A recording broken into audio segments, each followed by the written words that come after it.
지금까지 계속해서 반야심경에 대해서 이야기를 하고 있습니다.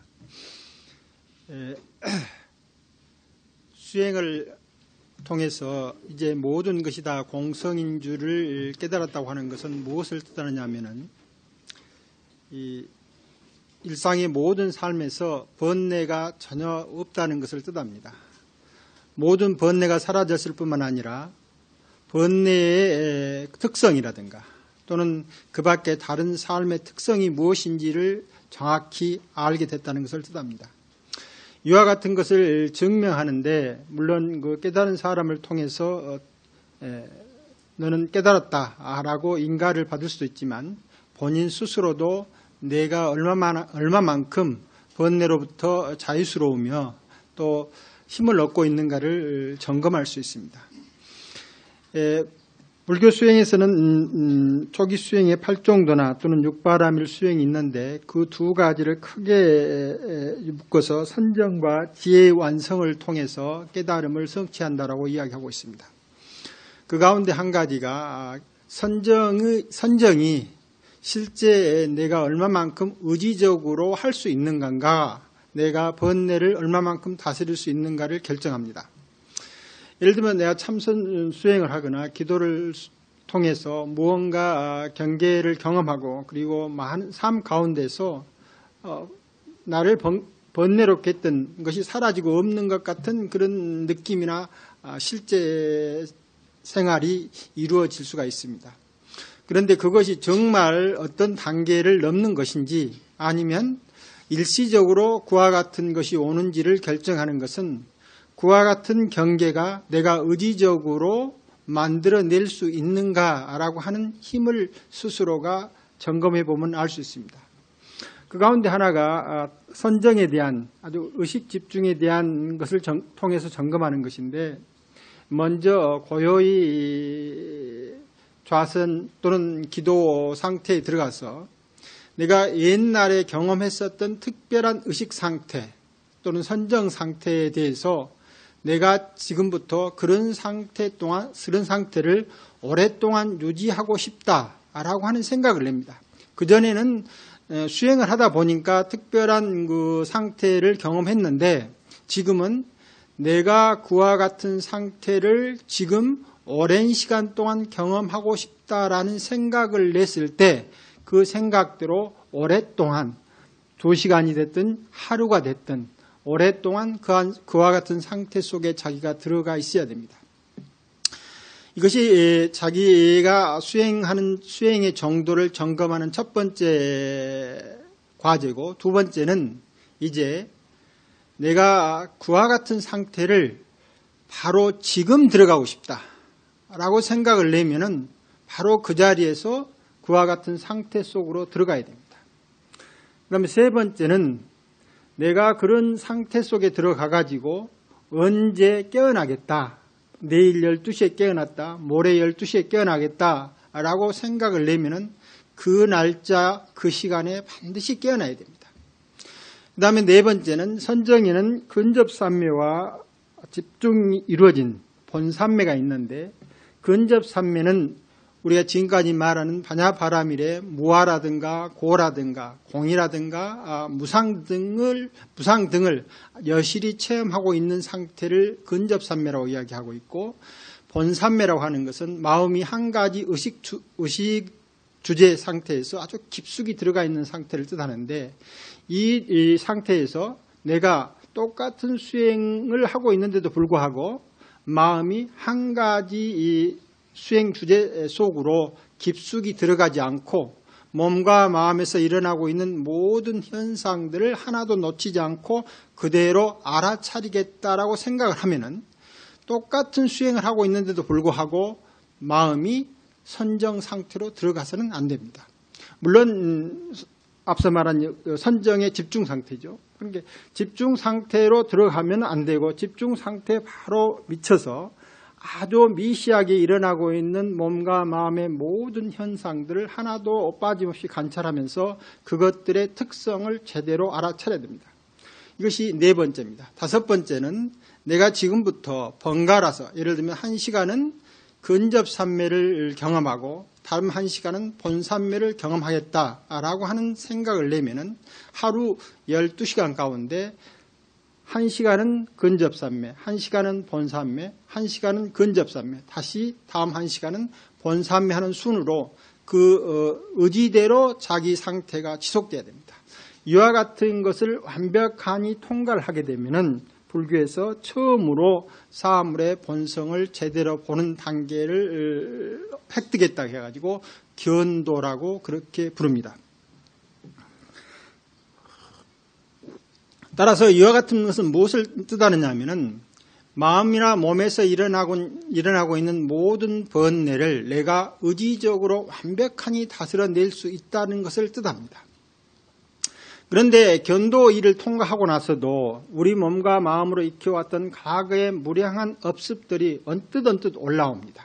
올라오는 순간 바로 그것을 지켜보게 되면 두 찰나 이상 번뇌로서 작용하지 않습니다. 즉 과거에 지어놨던 업의 습관을 다스려가는 과정에는 있지만 그러나 업에 의해서 내가 지배받는 일이 한 번도 일어나지 않습니다.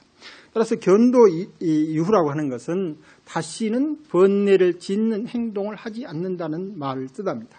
그렇기 때문에 내가 비록 완벽하니 부처 지혜는 오르지 못했지만 일상의 삶 가운데서 다시는 내 스스로를 번거롭게 만들고 그리고 나와 같이 있는 이웃들을 번거롭게 만드는 일들을 전혀 하지 않을 수 있는 자기 의지를 갖는 단계가 도를 보는 단계입니다. 이와 같은 단계만 들어가도 이제 공성에 대한 이해를 하게 됩니다.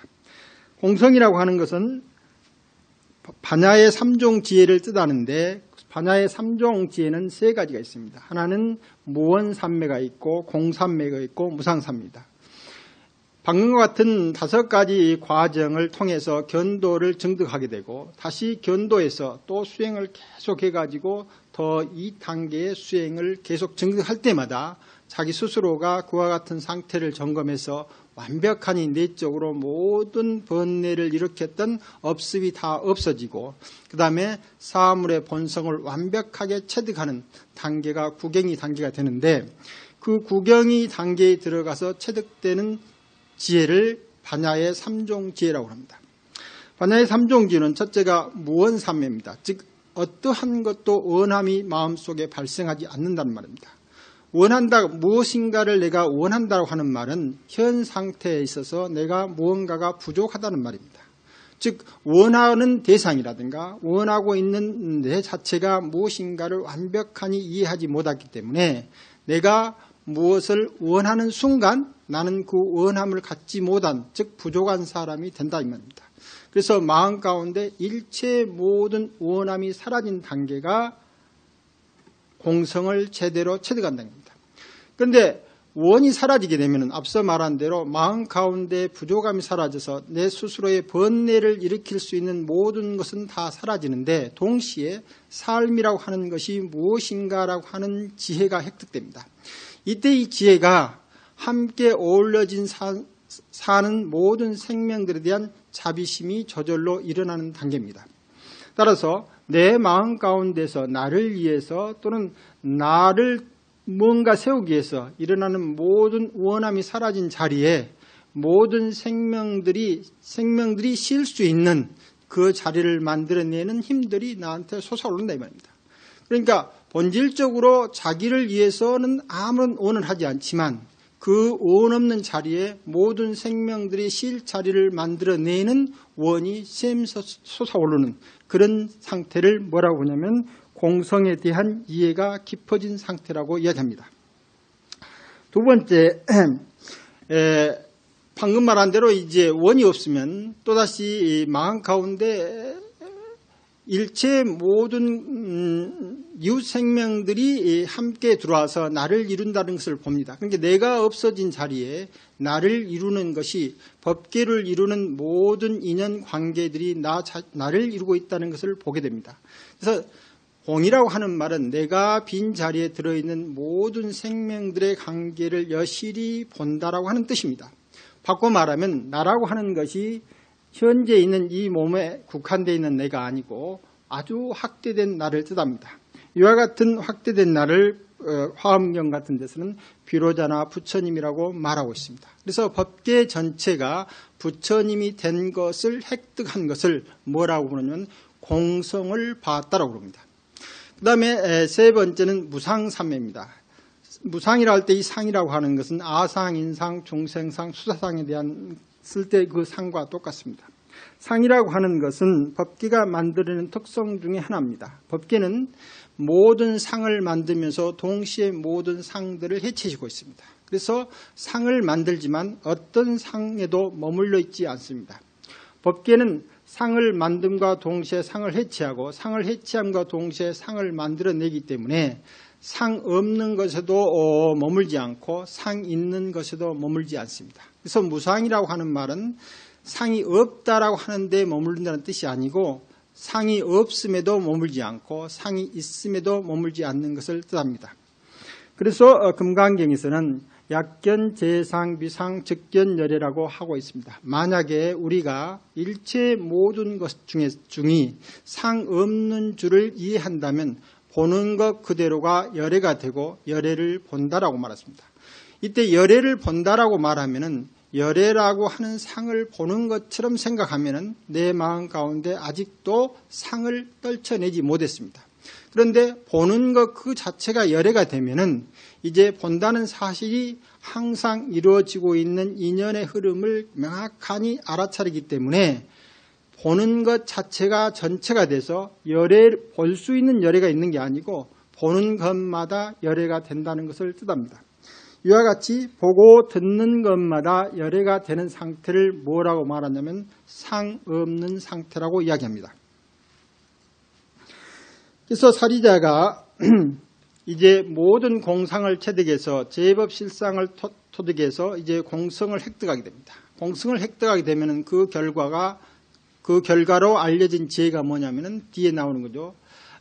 제법 공상 불생 불멸 불구 부정이라고 하는 말입니다. 그래서 불생 불멸이라고 하는 말이 나오는데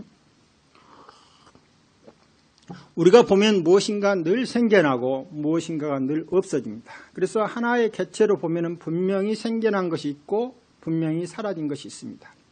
그런데 그 한 개체가 그냥 어떤 우주의 하나의 사건으로 존재한다고 하면은 그것은 생겨난 것이고 그리고 없어진 것이 분명합니다. 따라서 나라고 하는 존재는 우주에 있는 어떤 작은 티끌 같은 존재에 지나지 않게 됩니다. 그런데 반대로 나라고 하는 것이 우주에 있는 모든 것들과의 상호 관계 속에서 형성된 나라고 생각을 바꾸게 되면 이 나라고 하는 것은 생겨나는 것 자체가 뭐가 되냐면 우주가 생겨난 것이 되고 내가 소멸하는 것 자체가 우주가 소멸한 것이 됩니다. 그런데 우주는 생성한 것 같지만 다시 소멸하고 소멸한 것 같지만 다시 생성하기 때문에 생성 소멸이라고 말을 할 수 없습니다. 왜 그러느냐면은 우리 한 사람 한 사람을 보면은 다른 무엇과 비교해서 즉 나무와 비교해서 사람이라고 말할 수 있고 김씨와 비교해서 이씨라고 말할 수 있지만 내 스스로가 우주 전체가 되면은 거기에는 무엇과 상대해서 전체라고 말할 수 있는 어떠한 것이 없습니다. 그래서 일체 모든 비교가 떨어진 그 자리가 바로 본인인지를 각득하게 되면은 나라고 하는 것은 생겨난다라고 하는 말을 할 수가 없게 되고 소멸한다라고 하는 말을 할 수가 없습니다. 또한 아울러 몸과 마음의 흐름을 여실히 지켜보면은 이제 마음이 일체 형상들의 흐름으로부터 편안해진 상태를 경험하게 됩니다. 그전에는 마음 가운데서 이와 같은 것이 올라오면 뒤따라서 그것에 대해서 욕심을 내거나 그것에 대해서 성나는 그런 마음 상태가 됐는데 마음 상태를 계속 지켜보다 보면은 어떤 상태가 오든지 그것이 다음 찰나에서 나로 하여금 욕심내게 하거나 성내게 하는 작용이 그쳐지게 됩니다. 그러니까 그전에는 마음이 대상을 따라서 자꾸 흔들렸는데 흔들림이 없어지는 마음이 되면 될수록 이제 마음이 주객이 사라진 상태를 경험하게 됩니다. 그 상태가 되면은 법계 전체가 하나의 암처럼 존재합니다. 따라서 바로 전찰래의 암과 후찰래의 암을 통해서 현실을 이해하고 있는 우리들의 업식인 의식의 흐름과는 다른 그런 암이 현존하게 되는 겁니다. 이때 이 상태가 되면은 전후 찰나가 비교되지 않는 절대 현재라고 이름할 수 있는 아함만이 존재하는 상태가 되기 때문에 그것이 일어났다고 해도 없어진 상태에서 무엇이 일어난 식으로 시간적 비교를 통해서 그 암이 발생하지 않고, 두 번째, 그 암이 사라지고 다른 암이 생겨났다고 할지라도 시간을 만들어낸 상태에서 전후를 비교해서 무엇인가 소멸해졌다는 암이 형성되지 않습니다. 따라서 주객이 사라질 뿐만 아니라 일체 모든 것이 암 그 자체로 현존하고 있는 상태를 여실히 경험하게 되면서 이제 우리는 생겨났다거나 소멸에 없어진다라고 하는 말을 할 수 없는 그런 상태를 자각하게 됩니다. 이때도 마찬가지로 내가 언뜻 수행하는 과정 중에서 그와 같은 상태를 경험한 것이 진실로 생겨남도 없고 소멸한 것도 없는 체득된 지혜인가, 아니면 그런 상태를 언뜻 경험하고 선정해서 나왔는가는 앞서 말한 5가지 점검 방법으로 점검을 해봐야 됩니다. 점검을 해보지 않고 그런 상태를 잠깐 맛보고 나서 나는 드디어 생겨남도 없고 소멸함도 없는 상태를 체득했다라고 말하는 것은 옳지 않습니다. 많은 분들이 수행 가운데서 그러한 것을 경험했음에도 불구하고 다음 찰나 또는 일주일이나 한 달 또는 2달 뒤에 다시 옛날로 돌아가는 것은 수행 가운데서 경험했던 그 내용들을 완벽하니 자기 삶으로 만들어내지 못하기 때문입니다. 이와 같이 수행 가운데서 상없음이 일어나는 것을 보고 있는 상태는 힘을 얻은 상태가 아니고 그와 같은 상태를 의지적으로 만들어낼 수 있는 마음 상태를 얻어야만 됩니다. 이와 같이 마음이 형상을 만들어낼 수도 있고 형상을 허물기도 할 수 있는 자유자주한 상태를 지나가도 아직까지 완벽한 상태가 아니다 이 말입니다. 따라서 생멸도 없고 또는 더러움도 없고 깨끗함도 없고 또는 간도 없고 엄도 없는 상태를 경험한 어떤 상태는 우리한테 있어서 깨달음과 유사한 상태를 경험한 것은 사실이지만 불교에서는 그것을 가지고 깨달음이라고 이야기하는 게 아니고 그와 같은 상태의 인식 내용을 완벽하니 삶으로 만들었을 때만 우리는 깨달음이라고 이야기할 수 있다는 겁니다. 따라서 부처님께서 관세음보살님의 예를 들어서 사리자한테 네가 오온을 제대로 관찰하게 되면 모든 것들이 다 텅 비어있는 것을 경험하게 되고 그것을 경험하는 순간 생멸이 없는 것을 얻게 된다라고 이야기합니다. 이때 물론 얻을 주체로서 자아가 사라집니다. 지난번에 어떤 분이 금강경에서 말한 사상이라고 하는 것이 무엇이냐라고 질문을 했었는데 오늘 잠깐 상에 대해서 말씀을 드리죠. 불교에서 흔히 말하는 상이라고 하는 것은 나무다 또는 사람이다 또는 무슨 동물이다 라고 하는 구별만을 뜻하는 게 아닙니다. 옛날에는 물론 오늘날에도 그렇기는 하겠습니다만 나무면 나무라고 하는 것을 결정하는 어떤 성이 다른 것하고 상관없이 존재해 있고 사람이라고 하면 사람이라고 하는 어떤 특성이 다른 사람들과 상관없이 존재한다라고 말했습니다. 예를 들면 브라만에서 브라만교의 가르침을 적는 것이 베다 성전인데 이 베다 성전을 공부할 수 있는 의무는 브라만 가문의 남자들만 타고났다 이렇게 말합니다. 그러니까 브라만의 남자들은 그 특성이 브라만 신으로부터 베다 성전을 공부할 수 있는 특성을 타고날 때부터 갖고 있다 이렇게 말합니다. 따라서 그분들은 베다 성전을 공부할 수 있지만 브라만 가족의 여성이라고 할지라도 그 여성은 브라만 신으로부터 베다 성전을 공부할 수 있는 자격을 받지 못했습니다. 그래서 여성이 베다 성전을 공부하면 안 된다 이 말입니다. 이와 같이 상이라고 하는 말은 지금 쓰이는 일상의 모습의 의미가 아니고 한 사람의 사람으로서 품격과 자격을 결정하는 어떤 것들입니다. 우리가 조금 올라가서 조선시대 가면은 양반이라고 하는 핏줄이 있고 상것이라고 하는 핏줄이 있듯이 옛날에 부처님 시대나 그 뒤에 많은 시대에서 인도서는 사람들의 품격을 결정하는 특성이 신으로부터 부여받은 사람이 있고 어떤 종족들은 신으로부터 아무런 신격을 부여받지 못한 사람도 있었습니다. 예를 들면 불가촉 천민의 1800년대 인도의 어느 천민의 하루를 다루는 그 소설이 있습니다. 그 소설 제목이 어느 천민의 하루라고 하는 제목인데, 이 천민은 이 마을에 보면 공동 화장실이 있는데 그 공동 화장실을 청소하는 것이 신으로부터 부여받은 의무입니다. 그 사람은 인격으로서 품격은 없는데 대신에 신으로부터 화장실을 청소해야 할 의무를 받고 있는 사람이죠. 그런데 이분들을 불가촉 천민이라고 그러는데, 이분들은 길을 지나가면서 어떻게 말해야 되냐면, 나는 화장실을 청소한 사람이라든가 나는 불가촉 천민이라는 사람들을 애우고 다녀야 됩니다. 왜냐하면 자기는 다른 사람이 접촉해서는 안 되는 사람인데 얼굴만 보고는 그것을 알 수가 없습니다. 그 사람들의 성을 보면은 성 자체가 화장실을 청소하는 누구 이런 식으로 돼 있어 가지고 성만 이름만 들으면은 그 사람의 인격이 결정되지만은 이름을 듣기 전에는 그 사람이 불가촉 천민인지 아니면 가난한 누구인지를 알 수 없기 때문에 계속해서 나는 누구라고 하는 것을 애추고 지나갑니다. 그런데 이분들은 천성적으로 오염을 가지고 태어난 사람들이나 마찬가지이기 때문에 브라만 신전에 80m 이상을 들어가면 안 됩니다. 만일에 그런 사람들이 이와 같은 브라만의 신전에 80m 이상 안을 들어가면은 브라만의 성전이 더럽혀졌다고 해가지고 그 성전을 깨끗이 해야 하는 죄의식을 행해야 됩니다. 이게 타고날 때 이미 그와 같은 사람은 그와 같은 특성, 즉 그와 같은 상을 가지고 태어났다라고 말하는 거예요. 그래서 제법 공상이라고 하는 것은 바로 모든 생명체들은 타고날 때 그와 같은 품격과 인격을 부여받으면서 태어난 적이 전혀 없다라고 하는 말입니다. 여성이라고 하는 것은 오늘날에는 이제 상당한 사회적 힘과 지위를 가지고 있는 것처럼 보이긴 합니다만 바로 얼마 전까지만 하더라도 사회적 지위라든가 힘이 현저히 낮았죠.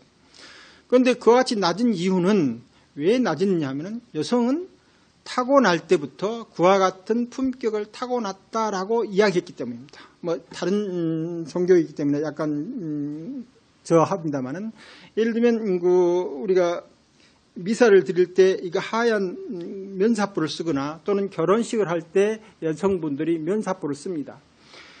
그런데 그 면사포를 쓰면 굉장히 아름다워 보이고 깨끗해 보이긴 하는데, 그런데 실제 그것이 형성된 이유는 신이 계시는 교회 안에서 여성들은 신과 직접적으로 접촉할 수가 없기 때문에 그와 같은 것을 덮어 써야 됩니다. 오늘날 아랍에서 여성들이 많이 쓰고 있는 그와 같은 거다 마찬가지입니다. 왜냐하면 여성들은 그와 같은 신과 직접 접촉하고 이해할 수 있는 품격을 본래부터 타고났지 못했기 때문에 그런다.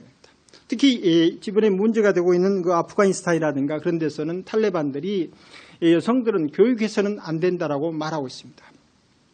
또 근래에 힌두교 성자라고 알려진 비노바 바베라고 하는 분이 쓴 바가바기타라고 하는 해석, 즉 천상의 노래라고 하는 제목으로 번역돼 나왔는데 거기에 보면은 이런 말이 나옵니다. 지금 세상에서 가장 좋은 교육은 그 브라만이 제시하고 있는 교육이다라고 이야기를 하고 있습니다.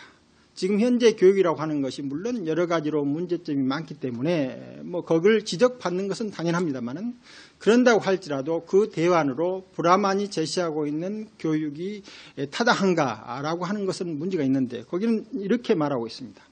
현대 교육이라고 하는 것은 사람과 사람 사이에 무한 경쟁을 부딪히는 교육이기 때문에 교육으로서 본래 의미를 상실하고 있다. 반면에 브라만이 제시하는 종교적 의무를 배운다고 하면은 나무 위에 올라가서 열매를 따기를 타고난 사람은 평생 동안 다른 사람과 경쟁할 것 없이 나무 위에 올라가서 열매를 따면 되고, 다른 사람 신으로부터 베다 성전을 공부해야 할 의무를 받고 있는 브라만들은 평생 동안 성전을 공부하면 되니까 다른 사람과 더불어서 경쟁할 이유가 없다.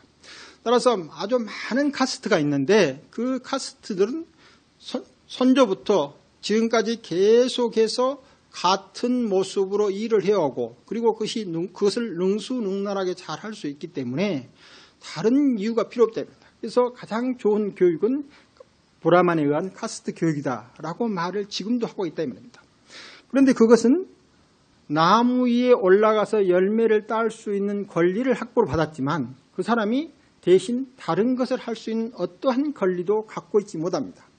그래서 언뜻 그것만 보게 되면 어떤 모습으로서 그 사람의 교육이나 또는 장래가 확보되어 있는 것처럼 보이지만 그 사람이 다른 생각을 했을 때는 자기 의무를 저버리기 때문에 벌을 받게 된다 이 말입니다. 이와 같이 상이라고 하는 것은 그저 상이 아니고 무엇인가를 결정적으로 결정해서 그 사람의 삶을 완벽하니 지배하고 있는 어떤 것들이 내재적으로 타고날 때부터 존재한다라고 말해진 것들입니다.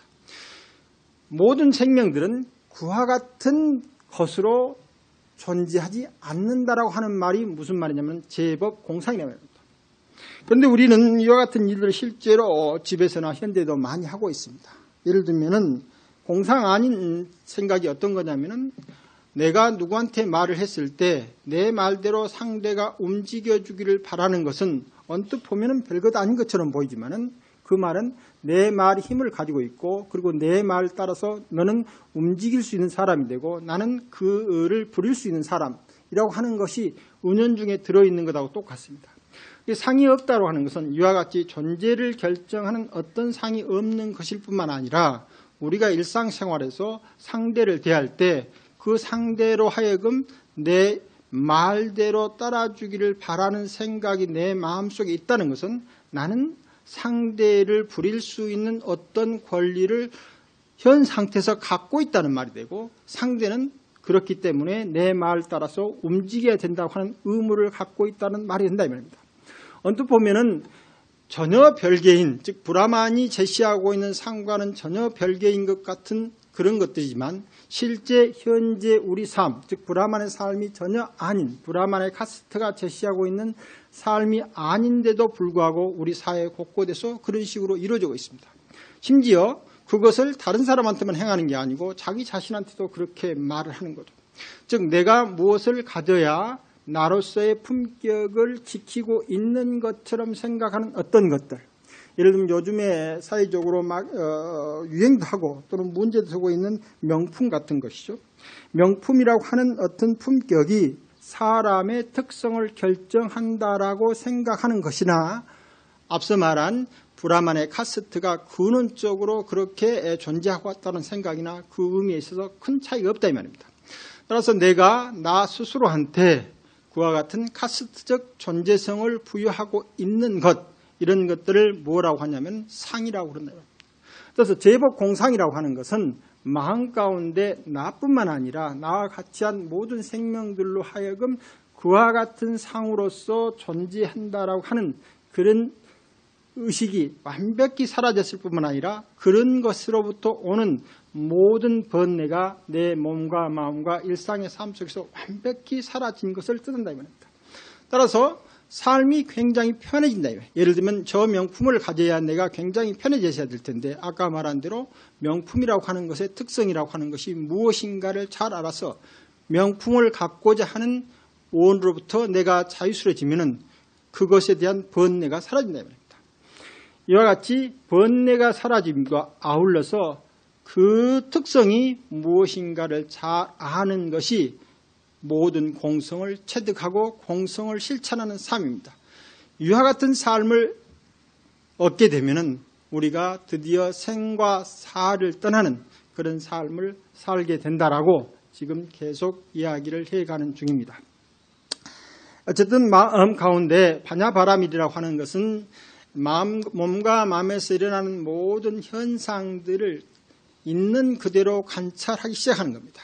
그래서 호흡을 중심으로 놓고 또는 하두하는 사람은 하두를 중심으로 놓고 공부를 쭉 하다가 다른 현상이 일어나면 다시 그 현상을 관찰합니다. 즉 그 현상이 어떻게 일어났다가 어떻게 사라진 것을 잘 한 2번 정도 관찰한 다음에 다시 자기가 가지고 있는 수행 주제로 돌아옵니다. 호흡을 관찰한 사람은 호흡 관찰을 통해서 쭉 관찰하다가 몸과 마음에서 뭔가 다른 현상들이 일어나면 그 현상들이 어떻게 일어났다가 사라진가를 관찰하고 다시 호흡으로 오고, 화두 수행을 하는 사람은 화두를 수행의 중심 주제로 놓고 있다가 몸과 마음에서 뭔가 발생하면 그것이 어떻게 일어났다 다시 사라진가를 보고 다시 화두로 오게 됩니다.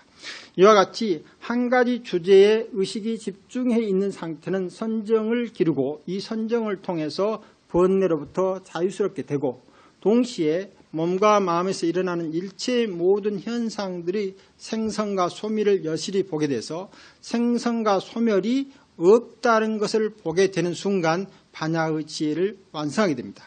따라서 제복 공상이라고 하는 것은 공상이라고 하는 어떤 특징한 상태를 보는 게 아니고 모든 현상들의 흐름을 있는 그대로 볼 뿐만 아니라 그것들이 잠시도 머문 없이 흐르고 또 흐르는 가운데 일체 것들과 더불어 상호 인연하면서 흘러가고 있다는 것을 보면서 마음 가운데 모든 번뇌가 사라진 상태가 공성을 체험한 상태입니다.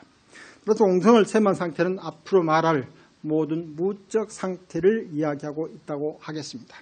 모두들 혹시 수행 가운데서 이와 같은 것을 경험하게 되면 앞서 말한 5가지로 자기 스스로를 잘 점검해서 과연 내가 의지적으로 내 몸과 마음에 있는 번뇌를 다스리고 그리고 지혜를 쓸 수 있는지 점검하시기 바랍니다. 마치겠습니다.